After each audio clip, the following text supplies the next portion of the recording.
All right, good morning and welcome back to the show Morning Spring on Western Spring Television. We'll be bringing you, brought you the papers earlier. It's time to take our conversation for today. We'll be looking at some issues coming out of the PDP yesterday around afternoon. The official handle of the PDP on Twitter put up a tweet and said that, I'm trying to get that for you, that they've suspended some persons in the party, and some of those people who were suspended are, bigwigs, people who have spent time being in the party and all of that. So we're going to look at those issues this morning. We're joined live on the line by Mr. Fadaka, who is a chieftain of the PDP. Thank you so much for joining us this morning. Good morning, please. All right. Let's take the press statement now. Says the National Working Committee of the People's Democratic Party, PDP, has, after a very extensive review of the affairs of our party in the country and pursuant to the provisions of the PDP Constitution as amended in 2017, referred the Governor of Benue State, Dr. Samuel Ortom, to the National Disciplinary Committee over his reported involvement in anti-party activities. The NWC also approved the suspension of the following from the party with effect from today, Thursday, March 23rd, 2023. Number 1, Ayodele Fayose, Ekiti State. Senator Pius Ayim, Ebonyi State. 3, Professor Dennis Itavia, Benue State. And Dr. Aslam Aliyu, Zamfara State. The PDP urges all leaders, critical stakeholders, and teaming members of our party across the country to remain united and focused at this critical time. Signed, Honorable Debo Ologunagba, National Publicity Secretary. Now, Mr. Fadaka, your party is in the eye of the storm. In the build-up to the election, there were some issues, some suspension of Jamiloju Fayose, who is a candidate of the House of Rep in Ekiti State, Fayose's son, and now the father has been suspended. But let's look at it from a holistic point of view. What exactly is going on in the PDP? Well, firstly, the name is Ayo Fadaka. And going to answer your question is that it's a common knowledge that the PDP went through a lot of challenges preparing for that election. The challenges were occasioned by fallouts from the party's last primary election. And unfortunately, these challenges dovetailed into the preparation for the election proper.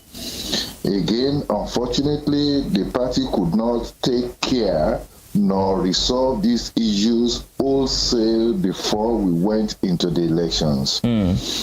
Now that the elections have come and gone, and in spite of pleadings, in spite of consultation and everything, for all members to work fervently in support of the party, for the party to become victorious in the last election, some prominent members of the party obviously did not do that.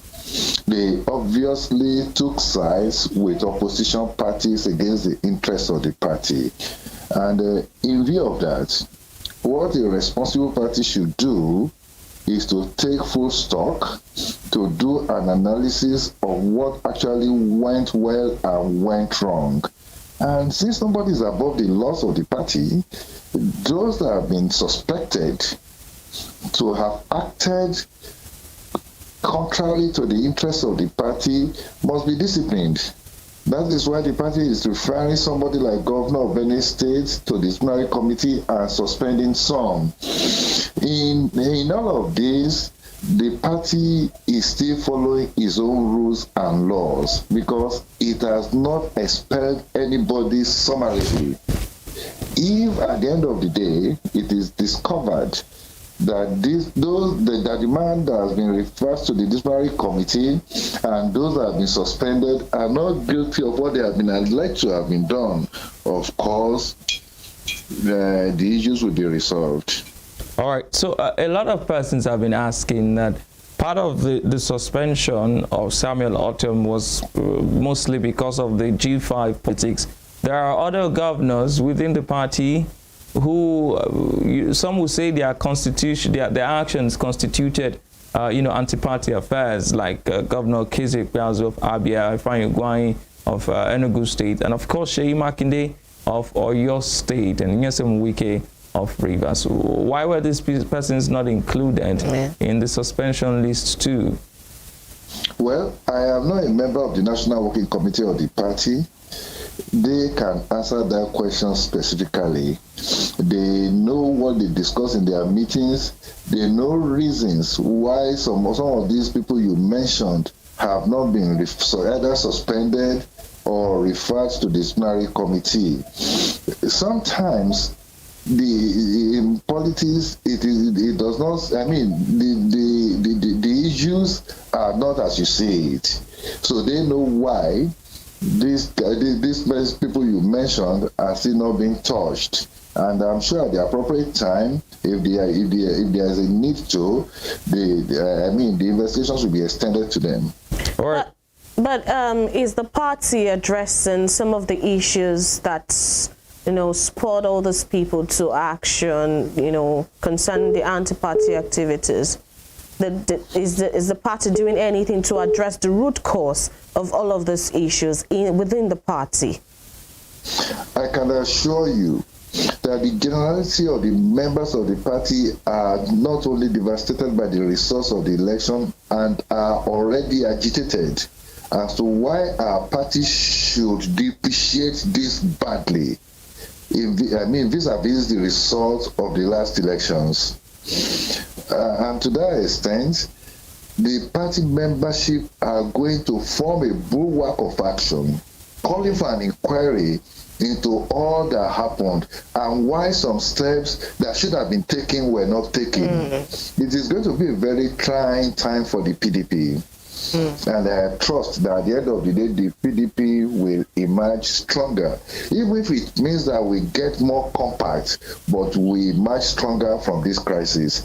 It is unfortunate that we have people holding positions of responsibility in the PDP today that do not believe in the party. That is the unfortunate thing, and this is from the world level to the national. So with the party itself, by through the action of its membership, we cause an acquisition of the activities of all its officers to come to play in the next few weeks and months to come.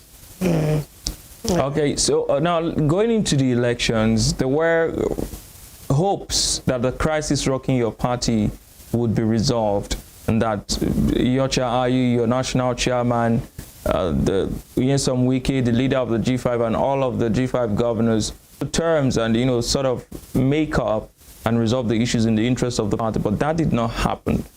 What do you think is responsible for that? Well, I had also hoped, very first time since all the years I've been in politics, that I see positions constantly held and visited on.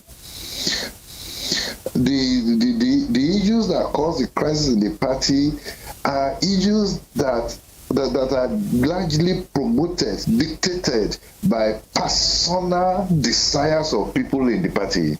They brought their personality conflicts to ruin a party that has been in existence since 1999. And it's unfortunate that those issues were not resolved. Now, asking that the national... It shouldn't have been a big thing for a national chairman to do in the interest of the party to gain victory. Why he did not do it, he in fact should call for an investigation.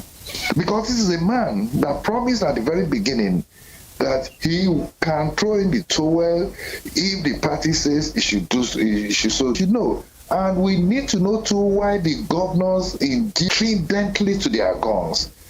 And even when they knew that their actions was going to compromise the interest of the party, they still went on holding to it. We should know why they did that too. So in all, both the right and the left side of this crisis, and if people like me have a way, all of them should be disciplined.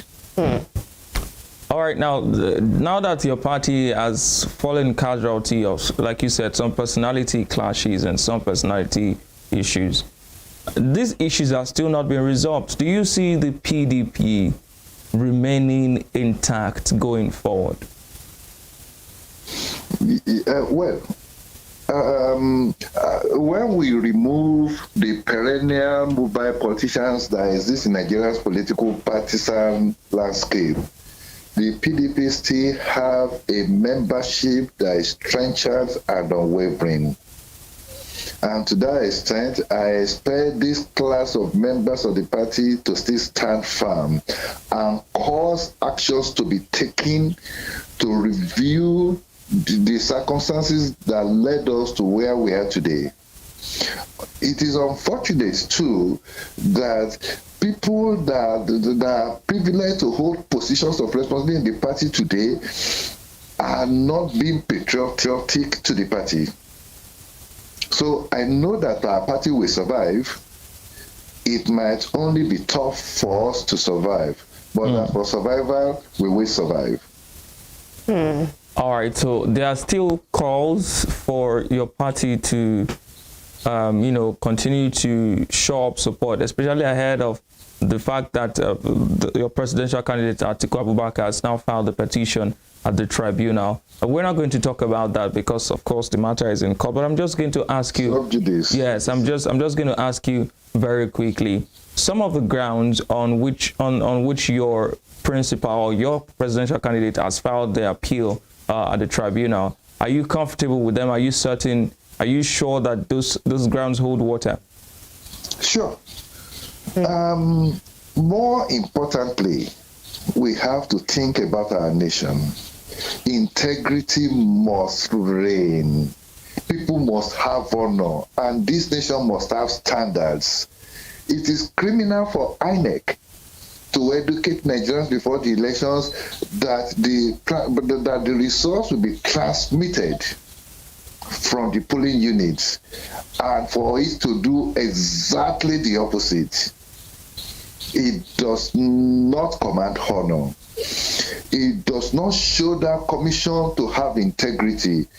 Look, when we go to elections and we say we want to elect our leaders, and somebody stays in the corner to compromise that elections, that person was an armed robber. And honestly, and it means that the person does not respect our collective decisions. That we as Nigerians who go out to vote, whose votes are compromised, do not matter. Is a corporative insult on Nigerians.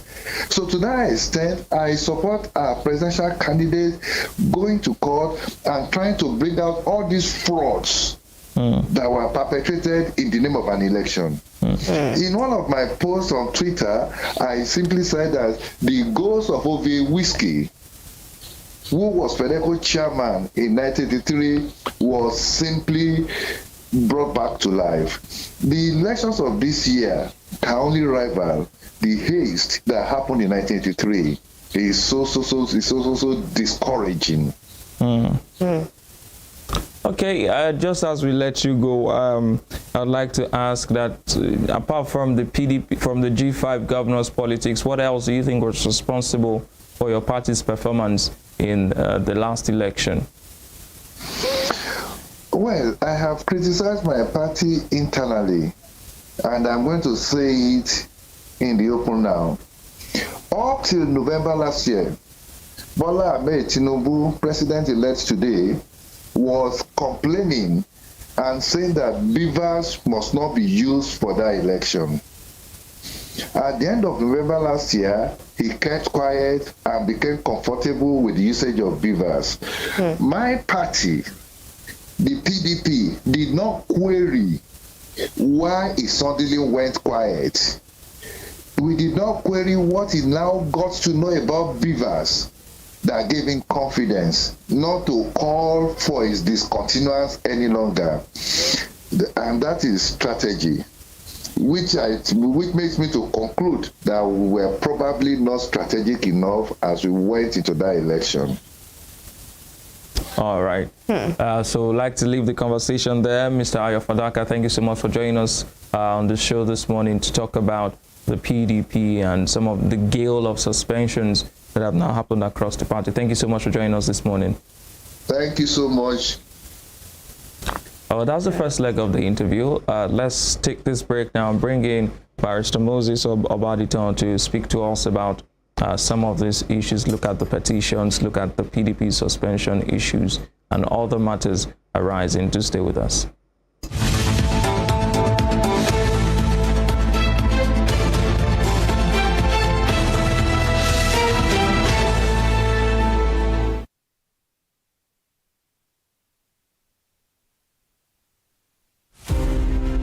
This iconic African presents the narrative of a man destined to exert an imperishable global influence in Western education. His was a story of a freeborn, captured and sold into slavery. He was born in Oshogun, a native Yoruba village near Iseyin in Okeogun axis of southwest Nigeria.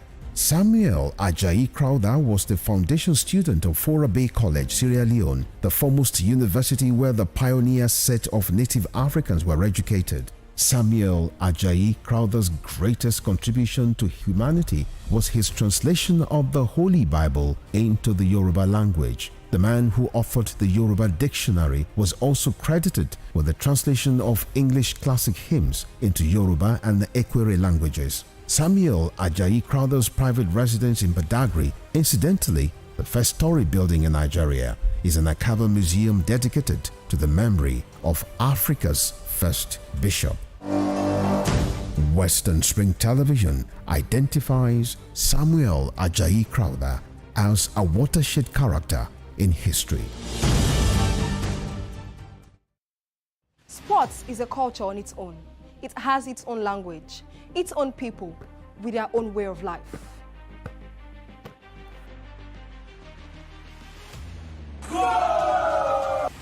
The world of sports is never void of actions, stories, dramas, and scandals. I guess you need a sports show that can walk the walk and talk the talk. On this show, we answer all your sporting questions. The whens, the whys, the wheres, and even the what ifs. Sports Spring is that show that will give you that new lease of life you've been looking for in sport journalism. Join me, Joseph Atewe, And your Amazon, Nengi Ernest. on this station, Western Spring Television, channel 190, only on Star Times. Let's talk sports. Let's speak the most universal language.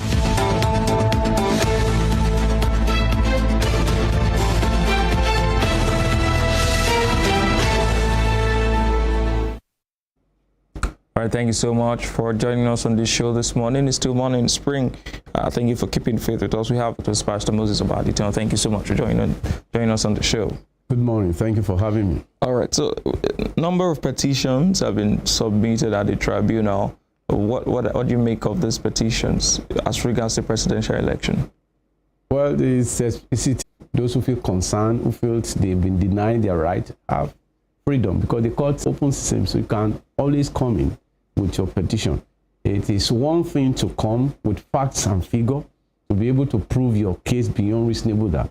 It is another thing to just go there because you just want to please your party.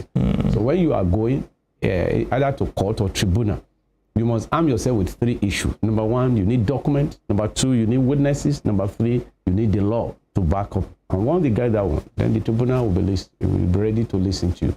Okay, so now take us through the processes of petitions as regards presidential election. For governorship, there's a tribunal constituted that after sitting, issues go to the Court of Appeal and then to the Supreme Court. Where does the presidential tribunal start? The presidential election is the same thing like in governor. You have within 180 days to settle the whole matter because that's the first sitting. And you feel if the judgment eventually came out, you are not comfortable, you go to the Court of Appeal and you appeal